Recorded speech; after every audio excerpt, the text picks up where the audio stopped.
Welcome, Mohamed. Thanks for joining us. Mohamed is the founder, the director, and the lead engineer at Astrobit Technologies. It's a London-based startup founded in 2021. Astrobit is an high-tech consultancy company. It sees space as the ultimate frontier, and Astrobit is committed to leave a mark in the industry by offering specialized support to the space companies who are pioneering in the space. It offers support in all stages of development, from concept ideation, prototyping, implementation, to the deployment. So I need to welcome Mohamed. I hope this introduction captures Astrobit identity. Is there anything you would like me to add? Very good introduction. Very good. It's always good to hear somebody else, I don't know, introduce or talk about your company, because then you're like, is that what we do? I think so. Yeah, that sounds about right. Yeah. It sounds about right. That's good. There is something I didn't introduce. I didn't introduce anything about yourself, and I think we should reserve the first few minutes to talk about Mohamed. I want to know, who are you, first of all, and what were the critical choices you made in your life to end up as the founder of Astrobit? What can you tell us? A series of good decisions, no doubt.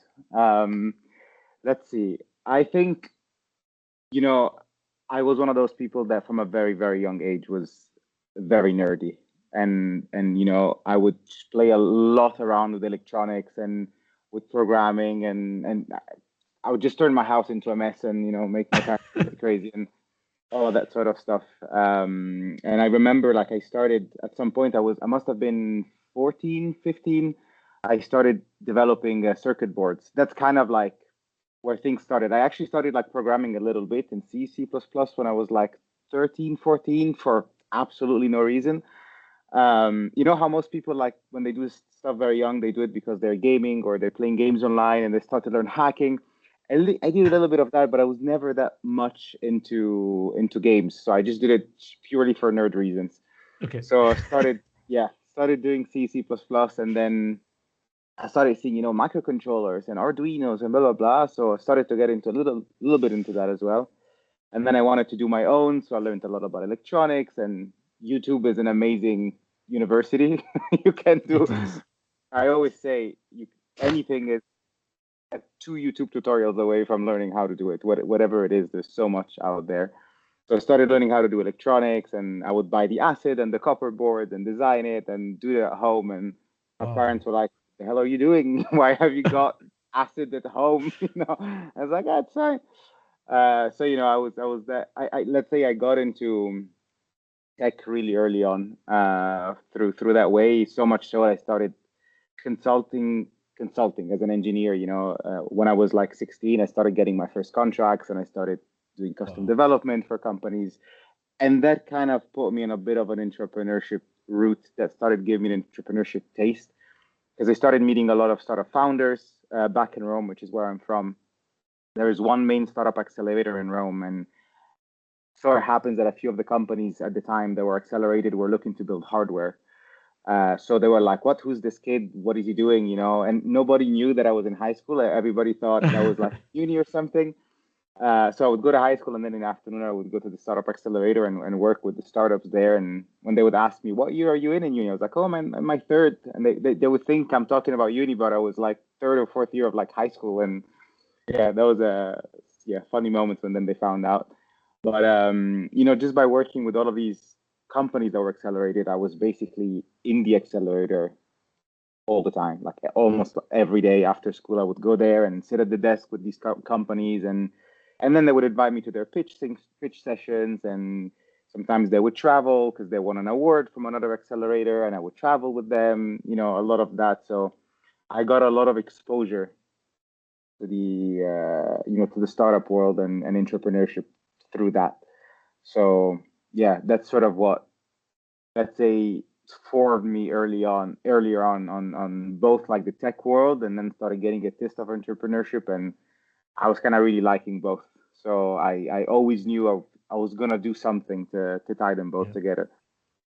So I think I can say that Astrobit was always there. It was not something that started. So since young age, it was already there. Maybe the legal part was missing, and you were just doing it in 2021. Yeah. Very nice Somehow. introduction. I feel like I know you much better by now. Thanks for that. It's a beautiful story, by the way. Thank you, thank you. And then I guess that you started the company alone, or is there anyone else with you in this? How was it? I started this company alone. This is actually my second company. Okay. My first company was not in space. It was in industrial automation and industrial machinery. So that was another story. But that first company, you know, I basically, after working with all of these companies and startup accelerators, eventually I decided, okay, I'm gonna go try to do my thing. So I ended up meeting two friends in Rome, and we became friends quite quickly. We set up a company together. We flew to Berlin. We applied to accelerator. We got in, and I kind of left high school, joined them a little bit, and there was a lot of learning that I did, and a lot of like personal growth that you have to go through to be 18 and kind of just change cities and move to a place you've never been and be yelled at by VCs and yelled at by your mentors because they need to teach you everything. And so that was very interesting. And one of the things that didn't go so well actually in that company, that I had issues with some of the founders, is it is with most startups, especially early stages. So let's say that for the second company, which was this one, I was like, okay, let's see what I can get by on my own, which is a different type of challenge altogether, because you have pros and cons in both settings. But this one I thought, okay, I'm quite a bit into space, and I really like tech. Let's see what I can do. So I started Astrobit on my own, and it is still basically a solo company. So I've started it in 2021 on my own. I had early stage support though from some of my friends back in uni, which were ended up being the first people I worked with, the first engineers that got on board. So they kind of helped, to shape the company a little bit at the beginning as well, just to have those early conversations. What do we want to do? Who are we? What's everybody's interest, so I can go out and find opportunities for us. What's the focus that we're going to have for the next couple of years? So, yeah. Yeah. Wow. So now I get it. You are not only the founder of Astrobit, you were also the founder of another company Hmm. from a different industry, Hmm. and you were still able to leave that behind, put the pieces together, start a new company on a different business, learning on what are the opportunities and gaps that I should be after, putting together the engineering force to the point where now you have a more steady business, let's say, with customers. How big is Astrobit by now? Astrobit is still quite a small company, and it's for that reason. Again, pros and cons. We're very, very lean.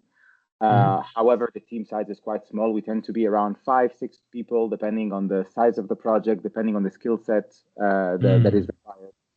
Yeah, we're Okay. around that size. Okay. I start to feel like the vibe of the company a bit more. And maybe that's a good moment to ask you about what is the soul of Astrobit. Let me give you a framework. Mm. So imagine that companies operate on three axes, and these axes are the product excellency. So they are really working towards making the best products out there. The efficient operations, what they do is to transform something into such a way that is such an optimal thing that you can deliver strong competitive advantage and proposition. Or customer intimacy, where you try to convert your value into establishing very powerful and strong ties with your customers. So Mm. if you had to really focus now your business in one of these three axes, what is the axis for It's Astrobit? definitely customer intimacy. It's but it didn't start that way. It started focusing on the technology side of things. So I was very hung by just what technologies are out there, what do we want to build, what tech stack, what electronic, what are we doing. But then quite quickly I realized I don't even know what products we're building, because we don't really know this industry this much. So how can we really come in and say this is what we're building, this is what the industry needs? I did start with that, and then very quickly I had to learn that the space industry moves and behaves very, very differently than, let's say, the more generic tech industry out there. That's what I was more used to. And then started realizing so much up in the space industry, because it's a very small industry. It's about the human connection and the intimacy that you have with your client, and you need to build a human relationship with the people that you work with. Otherwise, I haven't seen anybody, kind of making it in the industry without those qualities and kind of sitting down with people and understanding who they are, what they need, and yeah, having that kind of connection. Yeah, and maybe that's a good moment to share with whoever is listening to this podcast the way how we met Mohammed. Okay. Actually, we were attending a conference in Bremen last week. Yeah. It is the Space Tech Expo. And we were introduced to each other by a common colleague of ours, Claudia Mateo. She worked with me before, and now she had some business with Mohammed. And she mentioned that we should be talking together. And now we are here doing this. Yeah. So this Yeah. industry is all really about talking to people and sitting together, laying the problems and the ideas, and yeah, putting it in action. I feel the same. I really feel the same. Yeah. But then, what else is there in the industry? So you mentioned that it moves differently from the general tech, but how different and why different? I have a lot of opinions about this. Go for it. I love those. um, I was a lot more used to the, I'm gonna call it generic tech industry, and I'm gonna put into Yeah. the generic tech industry, software products, SaaS, AI, a lot of these, let's say maybe software heavy industries that are heavily commercial. I used to be a lot more used to those kind of environments and those kind of dynamics in those kind of markets. And, I kept hearing space is being finally, privatized, and it's a private industry now, and it moves like a commercial private entity, and blah, blah, blah, blah, blah, blah. And, you get excited, you're like, okay, Yeah. interesting, because if it's governmental, I'm nobody to come here and, try and sell to government. It's an extremely high bar to pass. So I thought, okay, let's set up the company, let's go into space, let's see what we can do, let's come into this industry. And I'm still new in the space industry. It's only been 5 years, and I think I've learned a bit, and there's a lot more I'm sure to learn, and it keeps surprising me. But as time passes, I'm more and more realizing that space is really not a private industry as much as we like to talk about it, at least here in Europe. I think in the US as well, a little bit different, but in Europe, it's definitely not a fully privatized space industry, and it's based on commercial relationships and such. I really don't think that's the case. It still largely moves and behaves like a public market, like a public sector market, let's say, because at the end of the day, you've seen it. Our budgets are at the mercy of politics a lot of the times. Tomorrow a leader wakes up and says, "We're going to space." Now, okay, there's budget, there's private investments. Tomorrow they wake up and they Yes. say, "I don't think so.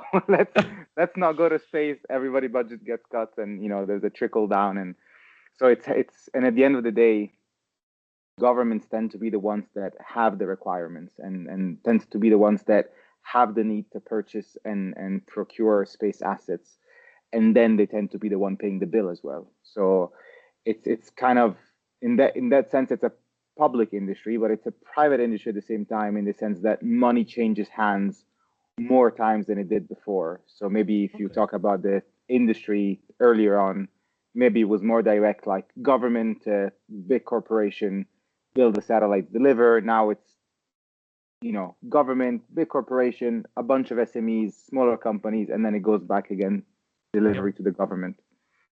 Yeah. That's a very nice graphic you are building here with how companies interoperate. Yeah, I can see that. I think you mentioned a very special word in your past answer. It was AI. And I think it's a great opportunity also to discuss AI, again, from two perspectives. So, how do you guys handle this AI? I don't know, someone is calling it bubble these days at Astrobit. What does it represent for you? Is it an opportunity? Is it a threat? I've heard that software engineers are being laid off, for instance. Yeah. Or or does it represent something huge for our industry? How do you see AI as an enabler or as a disruptor? How do you see it? It's definitely something that cannot and should not be ignored. And the space industry, I think technologically, it's always 5 years behind, maybe or maybe even 10 years in some cases, with respect to the more generic tech industry. And we should not miss on what's happening in AI right now with care. There is a lot of hype, no doubt, about AI, and there's quite a big bubble that is forming right now. Look at what's happening in the US with all the big AI startups, and economically what's going on there. So that there's definitely some weird dynamics that are happening there, but AI definitely does have a lot of value, and we have used it internally in Astrobit quite a lot. I think it's part of our daily routine, it's a part of our daily tools. And I think to remain competitive, you have to use it.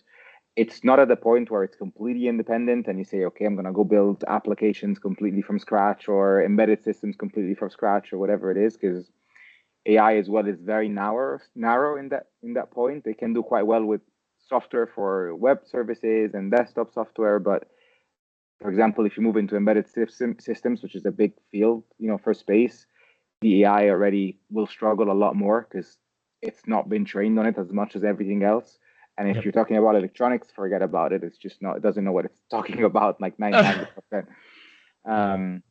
But in that sense, for us, it's been very useful on the software side of things because you can just build things so much quicker now than we used to. And it's at the point where it's pointless to go and write everything from scratch on your own because you're just wasting your time, and your competitors will be using this AI tool. So if it takes you 1 week to build something and it takes 1 day with AI, the competitor is going to build the AI in 1 day, and either that means they move faster or they lower their pricing, or whatever it is, you're going to have to stay competitive Yep. and use it to your advantage.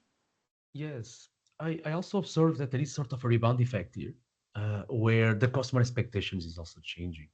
Now that AI is there and they themselves are trying platforms where they almost code without coding.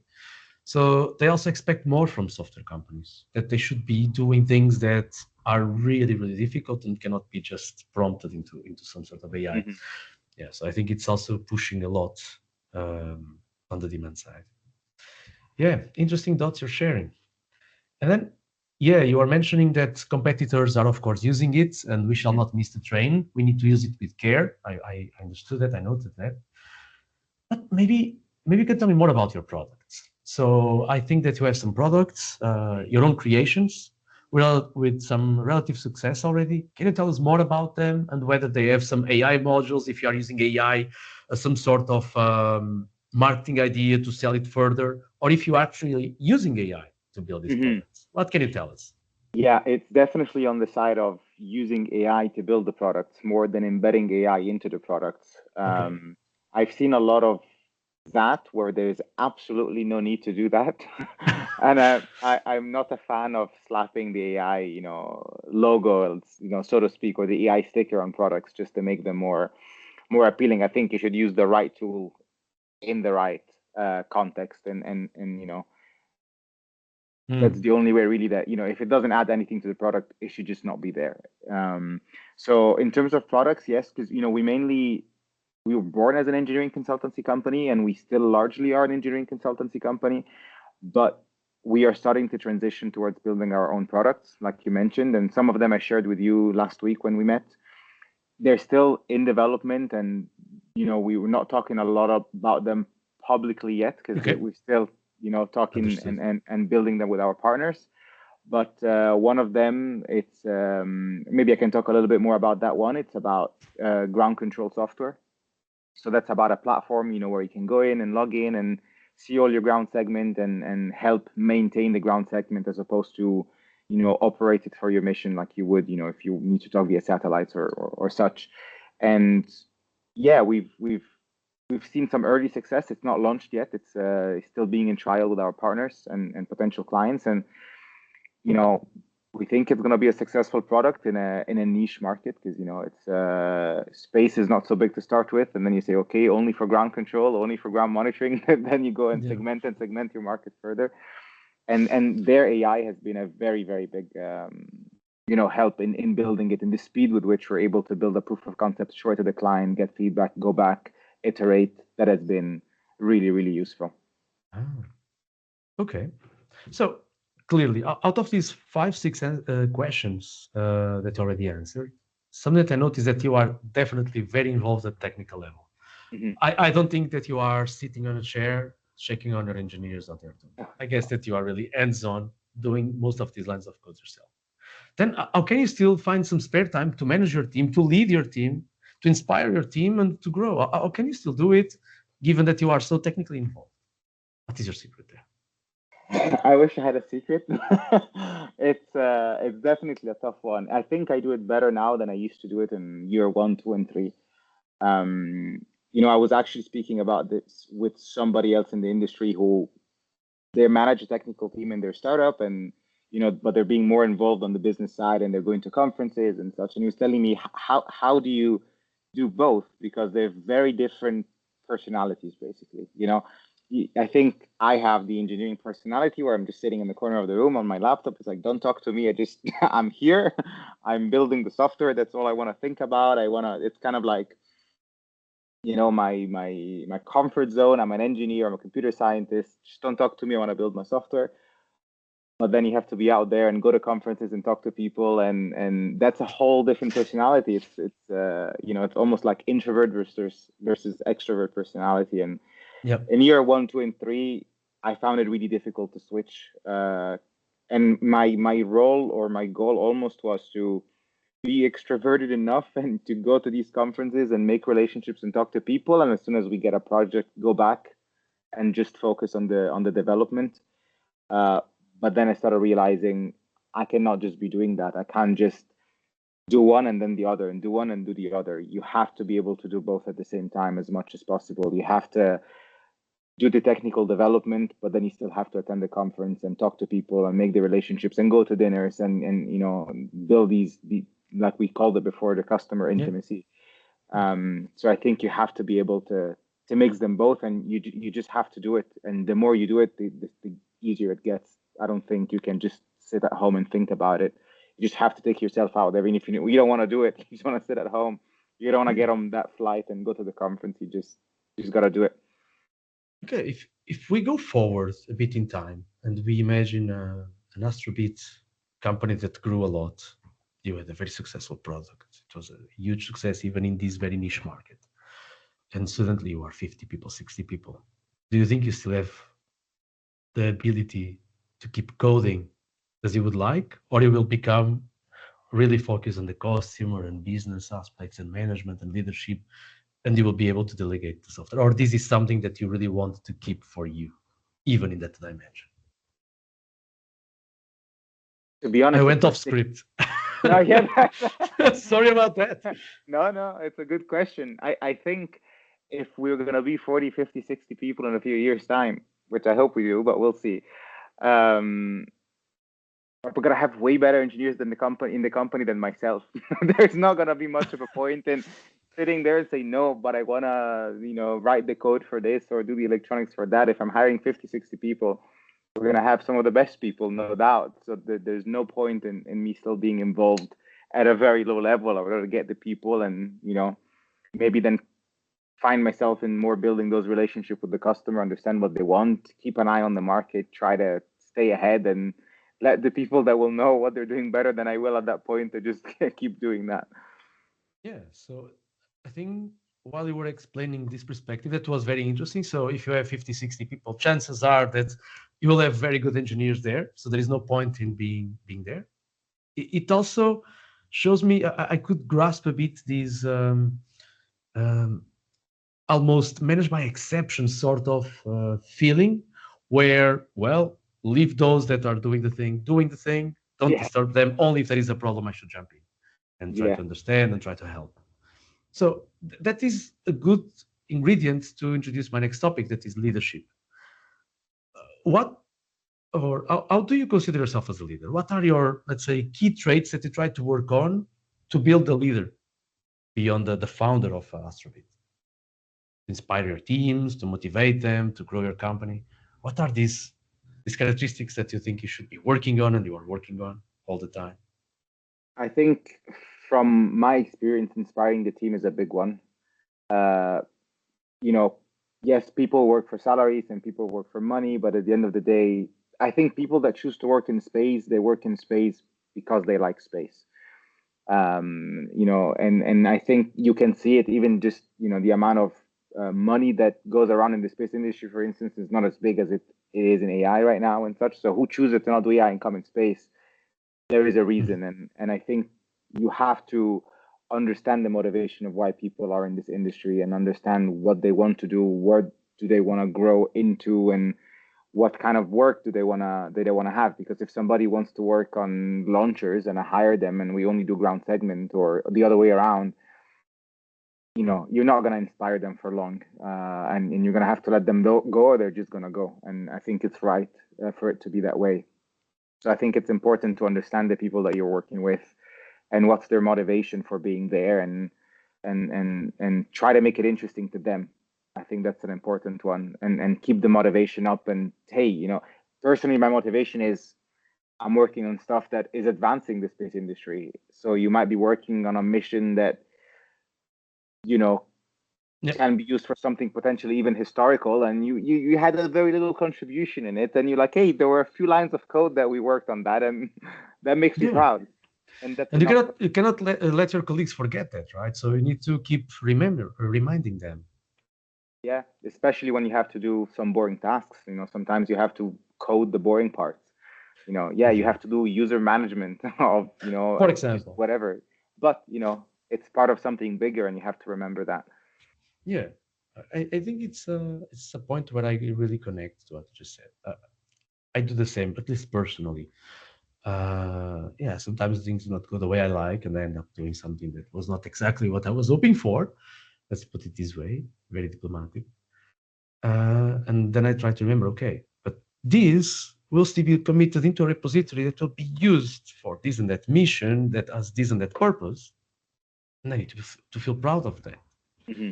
And that is really the energy sometimes we need to carry on, waiting for these more interesting, challenging, maybe technical tasks as well.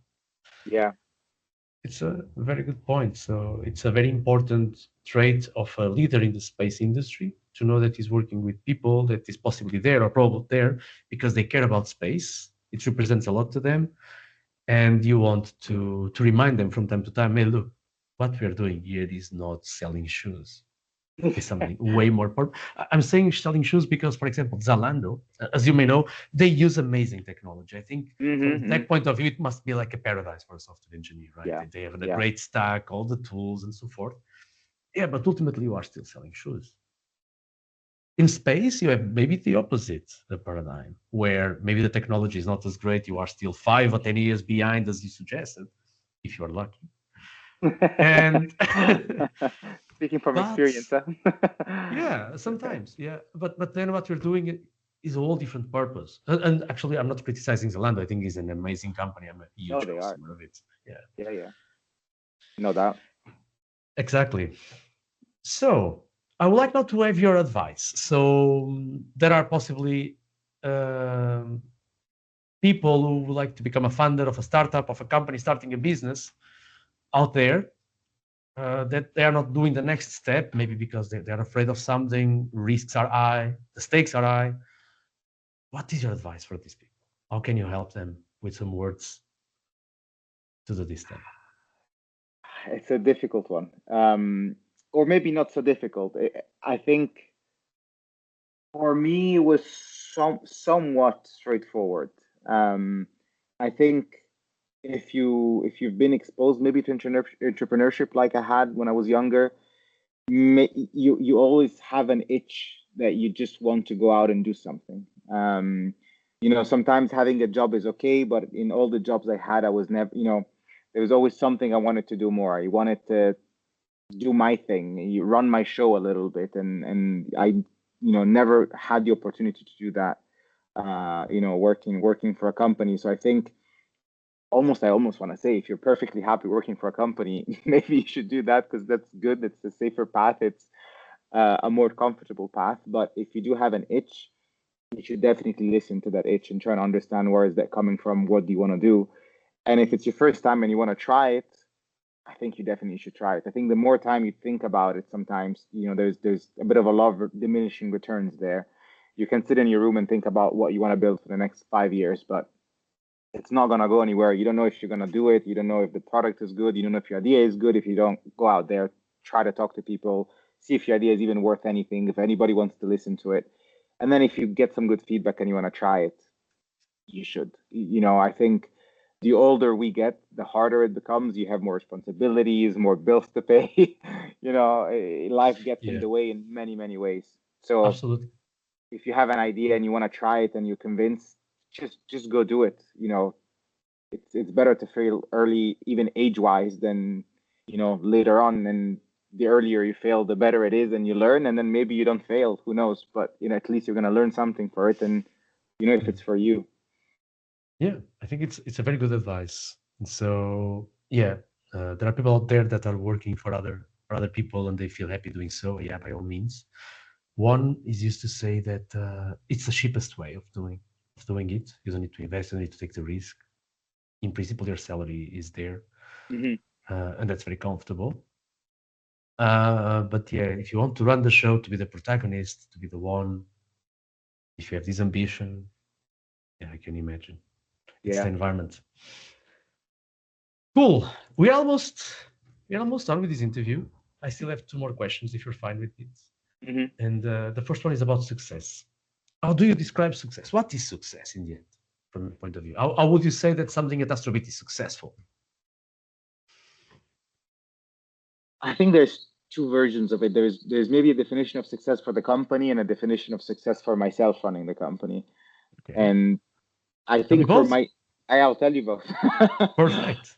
I think for myself, to me, in many ways, my success from on a personal level depends on where I set my goal when I started the company.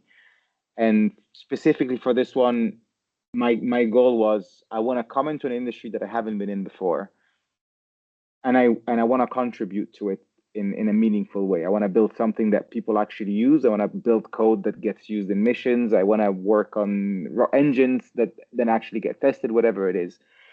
And in that sense, I've been successful in what I wanted to achieve by building this company. And I wanted to get engineers involved and get my friends excited, hired my friends and get them involved in this industry. And I've been successful at doing that. So I have, my personal satisfaction, let's say, has been met. And then always the bar grows, but Yep. that's the core.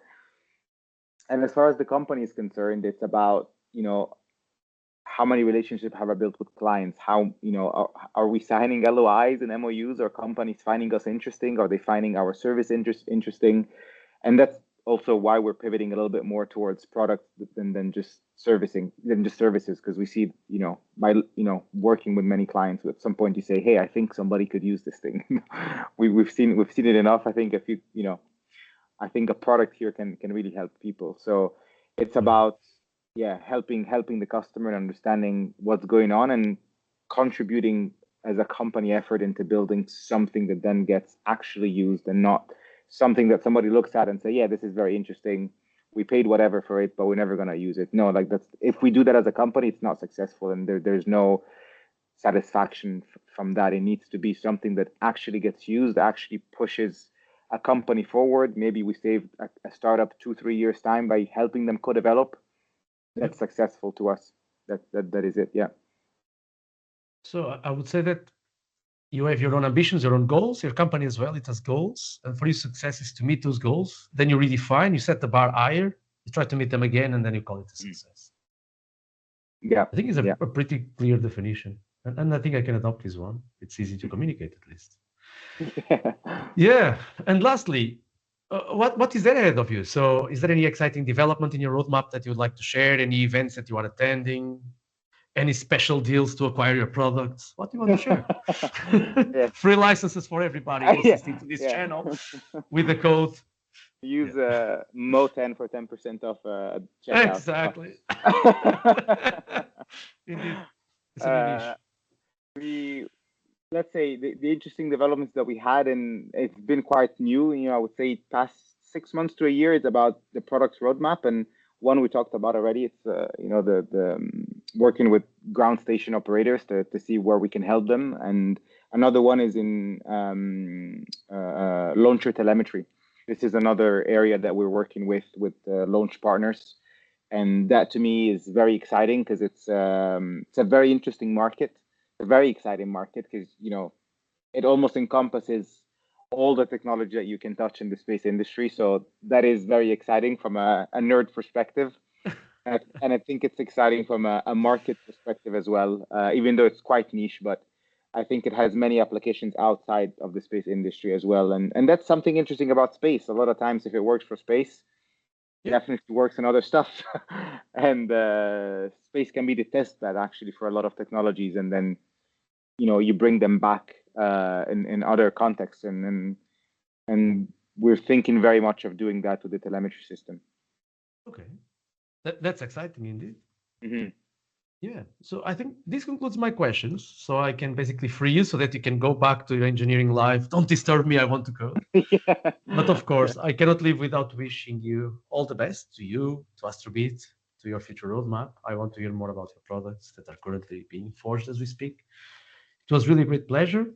Yeah, and I don't know if this will become a regular podcast, but think about it. If it becomes one, you were the first founder to be interviewed. And let's see these 5 years from now, where it will be, where this podcast will be. I So wish there is you a there is a chance. There is a I wish you chance. that in your future. I wish you that. I think you're good. I think you're very good at it. You should No, definitely by all think means. about So I invited you, and it was very good to see the difference between the interviewer and the interviewee. So wow, it was really astonishing. Most of your words, your answers were so well framed. They are very clear, and I think if there is still a bit of an entrepreneur inside of me, I think I was very inspired by some of the things you mentioned. That was definitely at the personal level very, very interesting. And I need to thank you, it. many Oh, thank thank you. you for your time.